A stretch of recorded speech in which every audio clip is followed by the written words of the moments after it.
సామెతలు గ్రంథము 18వ అధ్యాయము. వేరుండ గోరువాడు స్వేచ్ఛానుసారముగా నడచువాడు, అట్టివాడు లెస్సైన జ్ఞానమునకు విరోధి. బుద్ధిహీనుడు వివేచన యందు సంతోషింపక తన అభిప్రాయములను బయలుపరచుట యందు సంతోషించును. భక్తిహీనుడు రాగానే తిరస్కారము వచ్చును, అవమానము రాగానే నింద వచ్చును. మనుష్యుని నోటి మాటలు లోతు నీటి వంటివి, అవి నదీ ప్రవాహము వంటివి, జ్ఞానపు ఊట వంటివి.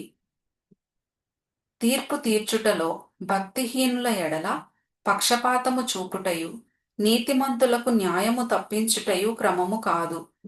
బుద్ధిహీనుని పెదవులు కలహమునకు సిద్ధముగానున్నవి, దెబ్బలు కావలెనని వాడు కేకలు వేయెను. బుద్ధిహీనుని నోరు వానికి నాశనము తెచ్చును, వాని పెదవులు వాని ప్రాణమునకు ఉరి తెచ్చును. కొండెగాని మాటలు రుచిగల భోజ్యములు, అవి లోకడుపులోనికి దిగిపోవును. పనిలో జాగు చేయువాడు నష్టము చేయువానికి సోదరుడు. యెహోవా నామము బలమైన దుర్గము, నీతిమంతుడు అందులోనికి పరుగెత్తి సురక్షితముగా నుండును. ధనవంతునికి వాని ఆస్తి ఆశ్రయ పట్టణము, వాని దృష్టికి అది ఎత్తైన ప్రాకారము. ఆపత్తు రాకమునుపు నరుని హృదయము అతిశయపడును, ఘనతకు ముందు వినయముండును. సంగతి వినకముందు ప్రత్యుత్తరమిచ్చువాడు తన మూఢతను బయలుపరచి సిగ్గునొందును. నరుని ఆత్మ వాని వ్యాధి నోర్చును, నలిగిన హృదయమును ఎవడు సహింపగలడు?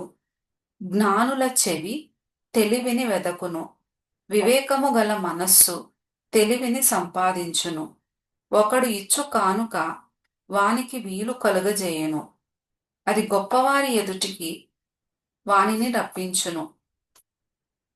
వ్యాజ్యమందు వాదిపక్షము న్యాయముగా కనబడును, అయితే ఎదుటివాడు వచ్చిన మీదట వాని సంగతి తేటపడును.